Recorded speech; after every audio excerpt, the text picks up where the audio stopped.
ආයුබෝවන්. පහුගිය දවස්වල දරුවෙක් පස්වෙනි මහලකින් පැනලා සිවිදිය හාන කර ගන්නවා කොටහේනේ ප්‍රදේශයේ බම්බුරුපිටිය පාසලක. හැබැයි මේ දරුවට අපරාධය අපයෝජන වෙලා සෑහෙන කාලයක් ගිහිල්ලා ඒ අදාළ චූදිතයා අපපට නිදහස් වෙලා පාසලේ ගුරුවරයෙක් විදිහට නැවත වැඩ කරනවා. ඒ අතරතුර ඇය ප්‍රධාන සාක්ෂිකාරිය. එතකොට ඒ සාක්ෂිකාරී ජීවත්ව හිටියා නම් මේ පුද්ගලයා පැහැදිලිව වරදකාරයෙක් වෙනවා. මේ වරද වෙන්න ඔප්පු වෙන්න ඕන සාක්ෂි. ඒ සාක්ෂි වල ප්‍රධාන සාක්ෂිකාරිය පැහැදිලිව මම චෝදනා කරන ඝාතනය කිරීමක්. මේකට දැන් මේ කියන විදිහට ඒ අයගේ සාක්ෂි අනුව ඇයව ඊටාම පීඩනයටපත් කරනවා.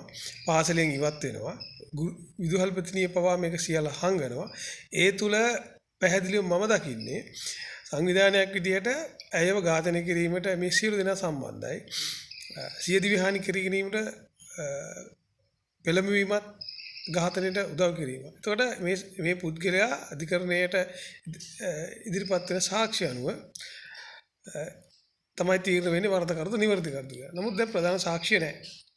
ඊළඟට WhatsApp group හදාගෙන ඇයව තවදුරටත්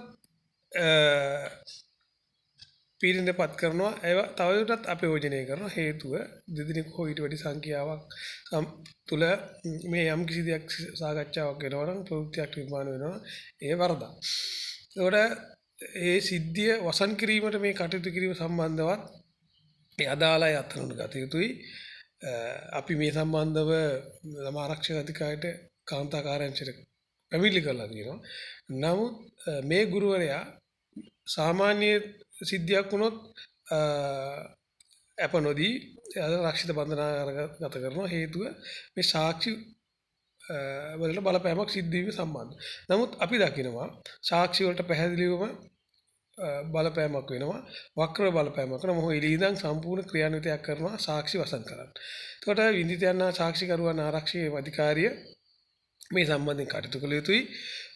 පොලිසිය ස්වාධීනව කටයුතු කරනවා නම් ළමා කාන්තා කාර්යාංශය මේ පුද්ගලයාගේ අප අවලංගු කරලා නැවත බන්ධනාගාරගත කිරීමට ලක් කරන්න ඕන. හේතුව මේ පුද්ගලයන් නිදහස්ව සිටින තාක්කල් මේ අහිංසක දෙමාපියන්ට සාධාරණක් ඉෂ්ට වෙන්නේ නැහැ. මොකද දැන් ඒ දියණිය මිය ගිහිල්ලා ඉවරයි.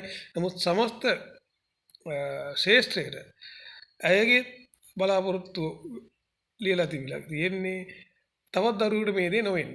ඒ නිසා මේ රටේ පාලකයන්ට මේ රටේ නීතිය ක්‍රියාත්මක කරන අයට අවධානය ලක් කරනවා මේ පුද්ගලයා සම්බන්ධව මොන බලපෑමක් කරද්ද මේ එළියට එන්නේ නිදහසේ ඉන්නේ. ඔහුව රැකියාව මේ නතර වෙලා තියෙනවනේ. ඔහු නිදහසේ නැවත රැකියාවත් කරන ගමන් සාක්ෂිය බලපෑම් කිරීමකුත් අපිට පේන විදිහට සිද්ධ වෙනවා.